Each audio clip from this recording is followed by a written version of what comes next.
One of the Disney animated features which I like the most is 1985's The Black Cauldron.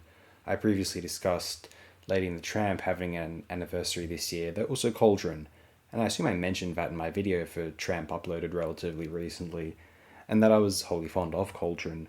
Watching it again just now, I'm reminded of why I appreciate it, why it may not be a peerless masterpiece. Works of its era certainly succeeded, be it Secret of Nim, Nausicaa of the Valley of the Wind, the best of the Doraemon films, or Time Masters, or Gandahar, or Angel's Egg, but we won't cite too many generally non narrative films, that would be a little pointless.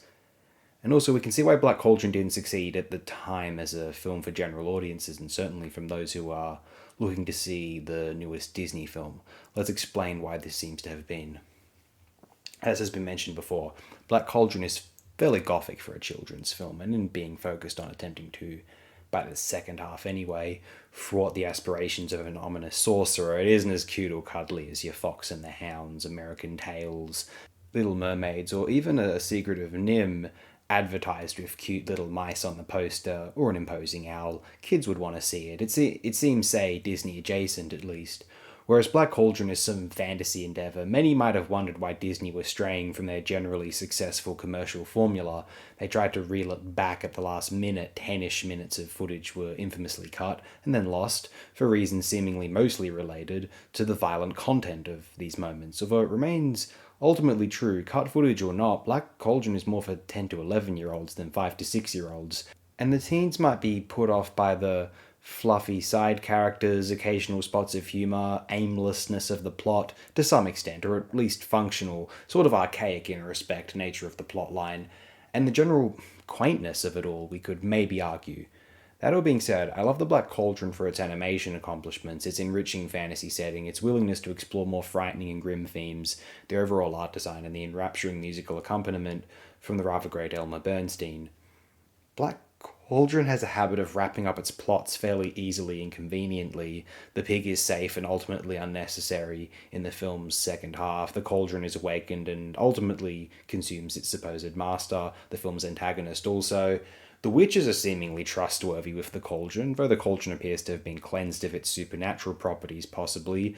The bard character, voiced by Nigel Hawthorne, is also there to be a third voice in dialogue scenes between the other two leads, only there for that reason, as sometimes the other two leads being a sometimes bickering male and female, Taran and Princess Eilonwy, respectively. The magic sword is significant and useful until it isn't, and fortunately the witches have no intent to use that field gain either. This is entirely comforting.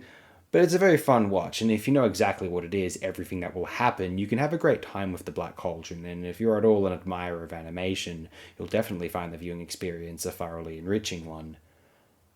Of the less fondly remembered 1980s era of Disney animated features, I will definitely name The Black Cauldron as my favourite of them. I do like Little Mermaid. Most people would pick that one as the best of the five films they put out during that decade. But I do prefer Cauldron, actually. The other three are Fox and the Hound, Oliver and Company, and The Great Mouse Detective. I don't know how many people champion those ones now, unless they owned a VHS of them at some stage and it was just their Disney movie, so to say. For the ambition alone, I greatly respect it, more than most of the Disney animated features, especially those released after, say, 1970 or so, and I'll definitely always understand why some aren't as taken with it. The issues of the plot, a sense of aimlessness and pointlessness to some extent, a lack of an uplifting moral or cutesy quality compared to some other beloved works from the psychologically invasive, unremitting machine which is the Disney Corporation. However, for me as a great enjoyer of sword and sorcery, genre-oriented animated films, well-funded 2D animation featuring even slightly original ideas, and of 20th century Disney at its best, I'll always have a great positive feeling for 1985's affable, endearing The Black Cauldron. Not as family friendly as The Last Unicorn or The Flight of Dragons, not as cross appealing as, say, Rock and Rule, not as plainly inappropriate and remorseless as The Plague Dogs, for a younger audience that is, and not as more evenly balanced between kids' fair and horrifying felt moments as Land Before Time, or even, maybe to some extent, that Transformers feature from '86.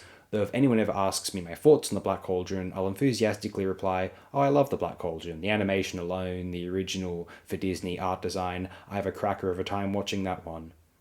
and I'm sure I'm not the only one. Now, thank you and good night, all good dear friends.